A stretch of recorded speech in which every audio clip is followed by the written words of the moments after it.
Good day, everyone, and welcome to our new series. The working title for this series is currently Highlights from This Week, but this may change in episodes to come, so bear with us while we get our bearings. The main reason for this series is so I can talk to you about things that caught my interest this week. This week we'll focus mostly on technology and gaming, but we may expand into other topics if they're interesting. This show will also be conducted live to allow for some interaction, but will also be uploaded to our LKNOne YouTube channel for later viewing. So without any further delay, let's get on with the show. So our first topic of interest today is by the New York Times about how fake news goes viral. Now this article is actually a case study that was done on the New York Times. This article focuses on how this individual named Eric Tucker posted a tweet on Twitter about how some buses were in a certain area at a certain time, and without thinking too much, they assumed it was because of a Donald Trump rally. But later on, it turns out it was for a completely separate reason, but nonetheless, by the time he figured that out, it was already going all around the world as an anti-Trump protester rally and so on. So something small snowballed into something really big really fast, and even the author of the tweet at the time did not expect it to get that big. So as you can see, it slowly grew in size, and by November 10th it was on the top page of Reddit and on all the trending lists in social media. And obviously, because this was connected to the US election, it ended up being something that can make or break something. So this topic I found interesting because of the fact that it talks about fake news, and recently fake news has been a very important topic. Another article that you could see from earlier that week is from Google, and about how Google is planning on banning fake news sites on their search platform. Now, this is something that's really important and something that needs to be done if you want to avoid fake news becoming a really common occurrence, because right now fake news is profitable, and that's why anybody who has very basic web development skills, or even somebody who could run a blog, can run a fake news site and make a lot of money off the advertising revenue. By Google taking action and actually making sure that fake news sites don't go up on their news lists when people search for it, this can really do a big difference in the amount of profit that can actually be made from fake news, and it'll actually act as a deterrent towards future fake news articles from popping up all over the web.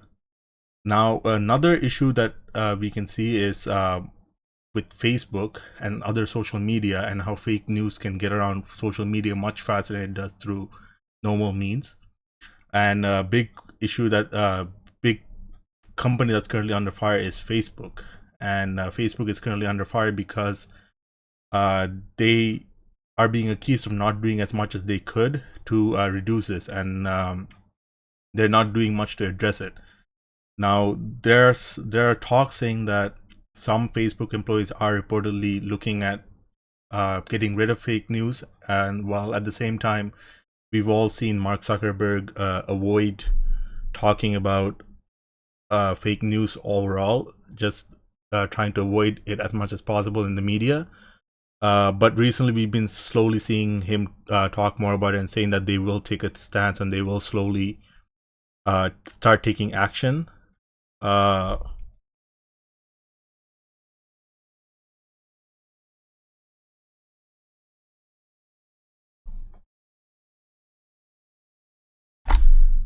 It's important that Facebook takes action, because if they don't, it's just going to become more and more of a common thing. Right now, since Facebook doesn't have any actual live editors looking at their news feeds, all the trending posts are being generated by computers, and usually computers don't have that human touch where they could decide if something is legitimate or not. So based on how many likes or dislikes something gets, it's going to go much higher in the trending post lists, and later on it's going to become a much bigger news story. And when something gets that popular, it goes around whether or not it's true or false, and that's a big issue. Now, another last thing about the same thing is a piece on whether or not fake news should be even considered as news, because if you don't legitimize what it is as a news, then it's no longer a problem. So I think in the future weeks, we're going to come to a point where we're going to have to decide what news is and what it isn't. Kind of like how you currently have, ad blockers and other add-ons in your web pages. In the future, there may be actual blockers for fake news, so you're not misled into thinking something is news. But we're going to have to wait and see as time goes. We'll see exactly where things fall. Next, let's go into something a little bit different. The next thing that interested me this week was from Microsoft. They revealed their minimum PC specs for Windows 10 VR headsets.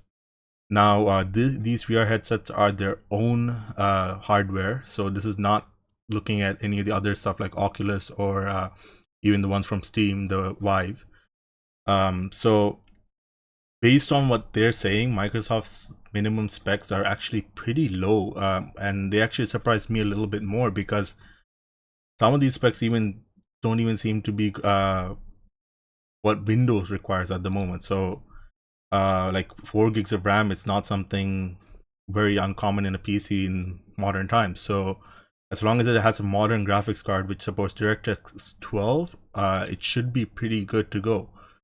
And even quad-core CPUs can handle it, and even a dual-core with quad-core hyper-threading can also handle it, which is really surprising for me, because with VR headsets, we've been thinking about how we need much more powerful devices and much more powerful hardware to run it.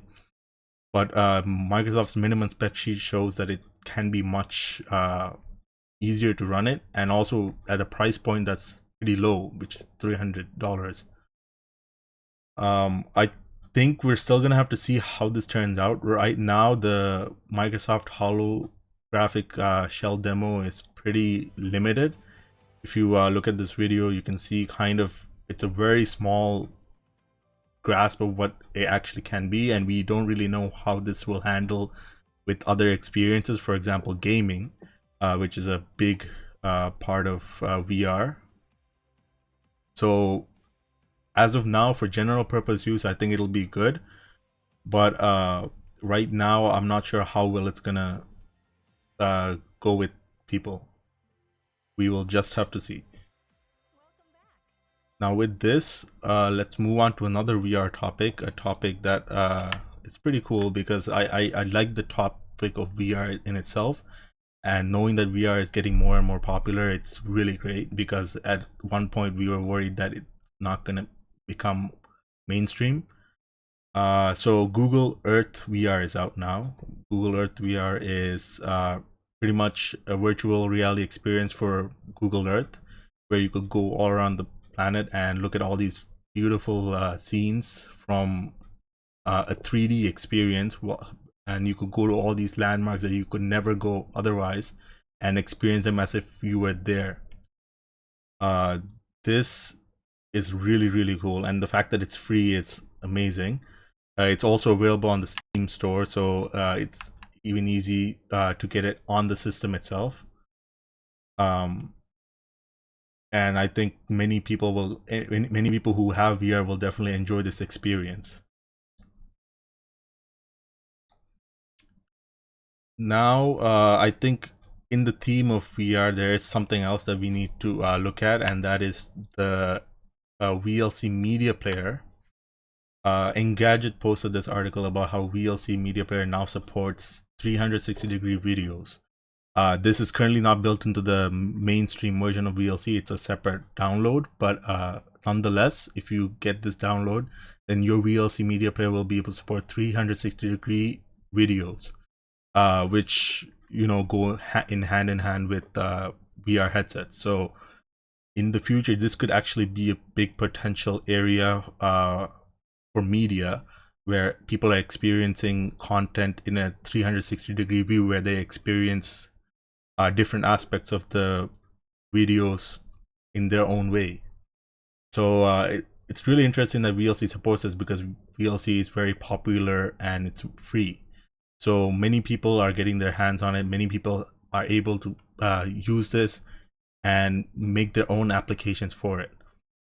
So I think it's definitely a step in the right direction for VR. And I think this week we've seen many different ways in that support the propagation of VR. Now from VR, let's go on to a similar topic, which is 4K videos. Now this one is a little bit under source, so I'm not going to go too deep into it, but essentially we have Netflix, who are getting ready to release 4K videos to the home. This is pretty huge, because the amount of data that needs to be processed, the amount of data that needs to be transferred to the home in itself is quite massive. Now, they say that it's going to be able to on any Windows PC.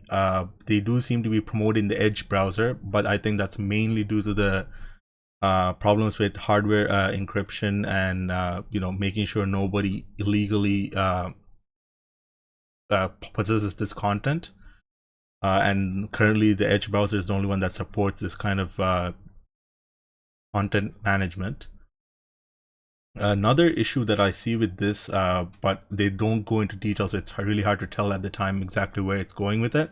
But they're saying that this is only going to be supported on the 7th generation Kaby Lake Intel Core processors. So these are the 7th generation i3, i5, and i7 processors. And that is kind of a concern, because I'm pretty sure most modern processors, including this 5th and 6th generation, are capable of handling this type of content. So it comes down to whether or not the hardware decryption algorithms that are built in are different, or if they're just not supported. I don't know if this is a marketing thing on Intel's part, or some sort of partnership that they have, or if it's just a minimum spec as of now. And right now, from this article, it's really hard to tell what's going on, so I'm not going to say much about it. But I'm hoping that in the coming weeks, we're going to learn more about what they mean when they say that currently they're only supporting 7th generation Intel devices. From this, let's look at some news on net neutrality. I think that also goes very important with technology, because net neutrality allows freedoms for people to enjoy content and create their own content without being guided by other companies and being dictated by other companies. So net neutrality is very important, but what it seems like is, in the future, under the new parliament of US, that Trump's new FCC advisor may not be the best advocate for net neutrality. And this is kind of comes on the heels of recent news of the FCC chairman, the current FCC chairman, Tom Wheeler, canceling some of the controversial votes that were supposed to happen. So I think it's concerning, because first of all, the current presidency is not, hammering down some of the current things that were currently in progress, and they were kind of handing it off to the next parliament. And then the next parliament is going to be individuals who are not in favor of this type of content. So I think net neutrality is going to have an uphill battle at this point, just by the information that's currently available. Again, these are developing stories, so they're going to continue to change as time goes on, and we'll only be able to tell based on future actions of President Donald Trump. So we'll leave it at that. I think that neutrality, it's very important, and I really hope that it's going to be taken. It's not going to be taken lightly by new candidates, but at the same time, capitalism is a thing, and companies are always trying to fight net neutrality. So we'll see. Another thing, again, with the government involvement, is that the IRS should adapt to cryptocurrency instead of fighting it.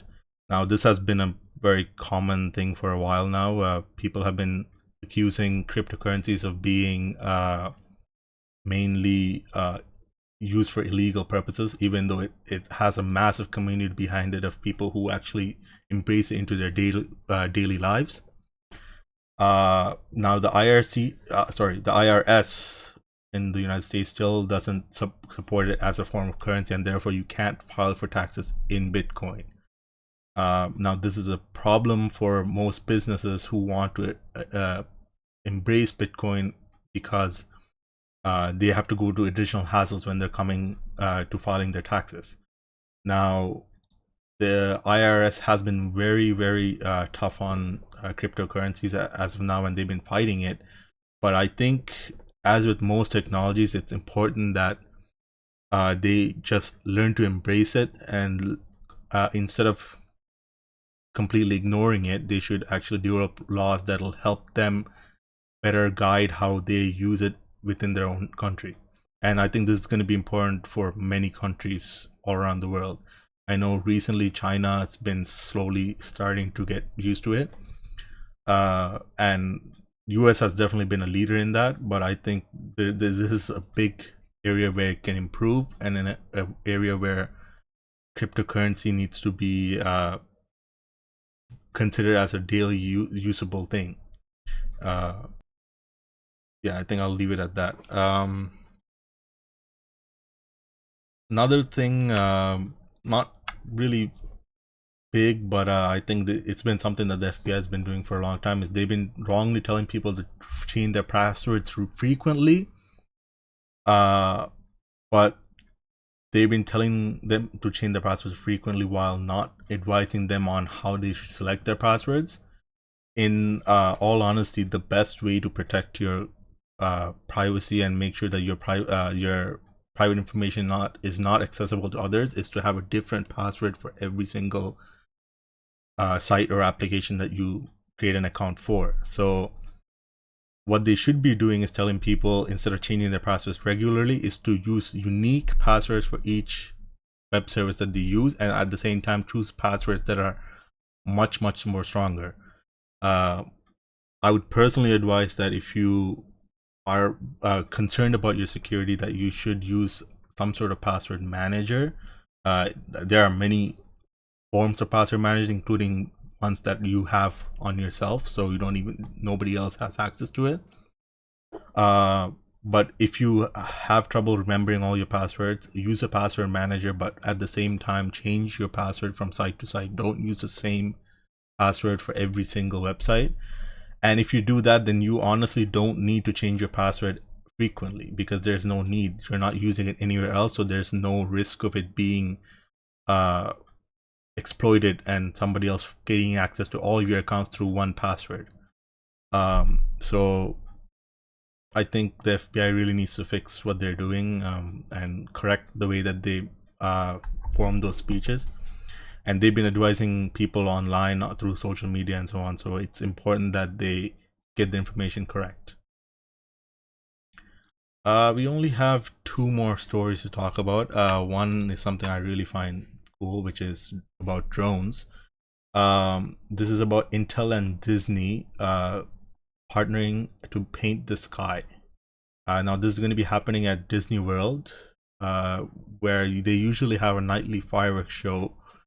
But soon they're gonna kind of change the fireworks show and have instead drones with really high high brightness RGB lights attached to the bottom, and that will be flying around the sky, making different patterns, different designs, and maybe even animations of your favorite Disney characters.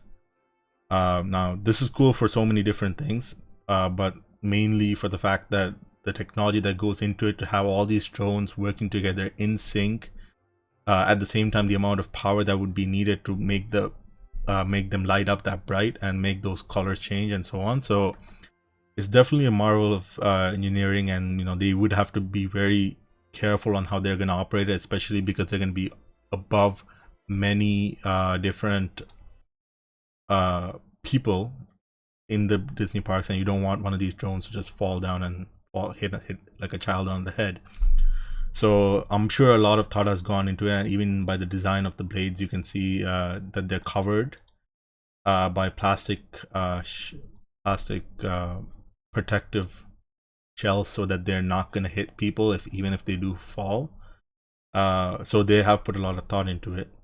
But it's really interesting to see what they can achieve. And over here you could see some of the pictures of potential artworks that they can create using these multiple drones. And it's really interesting to see how technology is kind of being incorporated into what they've been doing for many years. Finally, let's end with the interesting site that I found recently. It's called Quick Draw by Google. And it's essentially an AI experiment by Google. This experiment tries to explain to you what Google's AI does when it's trying to identify images. Now, I'll just show you a quick example of the experiment itself, where it asks you to draw something, and you can draw, in this case, a sleeping bag, and you draw it just how it is and try to make it easy for it to understand what it is, and it's slowly gonna try to guess what it is. And as you can saw, it wasn't able to guess it. So if I put more effort into it, I would draw a sleeping bag that it could try to guess, and it uses these images to learn about what objects are and make its knowledge better. And I think it's really cool because of the fact that this is what they've been using in their Google Photos apps for the last couple of years, to help you search for photos just by searching for an object that's in the photos. Their AI is working tirelessly to find out what is in those photos and try to get you the images that you're looking for. So this AI experiment kind of shows you what's going on in the back end, and it shows it in a way that even a child can understand it. So it's really cool in that sense. So guys, I think we've reached the end of our topic. So that concludes our topics for this week's show. We'd like to hear your opinions on how today's topic, on any of today's topics, and how you feel about them. So please remember to leave a comment or contact us through our social network accounts. You can also use those platforms to suggest any interesting topics for future shows. And as always, please remember to like this video, subscribe to our channel, and check out our other videos, and please share this with your friends. Until next time, guys, peace.